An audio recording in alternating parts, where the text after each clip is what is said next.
தான் இந்த சாய் கிச்சனை பற்றி கேள்விப்பட்டு ஸோ இங்கே அவர்களுக்கு நான் தொடர்பு கொண்டேன். நான் செய்து தருகிறேன். நான் என்ன செய்ய வேண்டும் என்று கூட சொல்லவில்லை. அவர்களாகவே அதை பார்த்து ஒரு கல்யாண சாப்பாட்டுக்கு வேண்டிய அத்தனை சாப்பாடு கொடுத்து ரொம்ப அற்புதமாக இருந்தது. ஸோ மனதுக்கு நிறைவாக இருந்ததுனால ஒரு கவிஞன் என்ற முறையில் அவர்களை வாழ்த்த வேண்டும் என்று ஆசைப்பட்டேன். அதை பற்றித்தான் இப்பொழுது நான் சொல்ல போகிறேன். வீட்டிலே விழாவிற்காக வேண்டிய சமையல் செய்ய நாட்டமாய் ஆட்கள் தேடி நான் அலைந்து இருந்தபோது காட்டினார் ஸ்ரீ சாய் கிச்சன். கண்டு நான் வேண்டிக் கொண்டேன். தேட்டமாய் வேண்டும் வண்ணம் செய்தளித்தார்கள் நன்றே. அறுசுவை மிக்கதாக அளவிலே குறைவில்லாமல் நிறையவே வகைகளோடு நெஞ்சிலே பதியுமாறு நறுமண உணவளித்தீர். நலமெல்லாம் பெற்று வாழ்க இறைவனின் அருளால் என்றும் இனிமையாய் வாழ்க வாழ்க.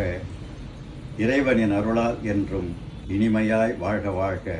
ஆசிகள் அன்புடன் இலந்தை சு. ராமசாமி. நன்றி.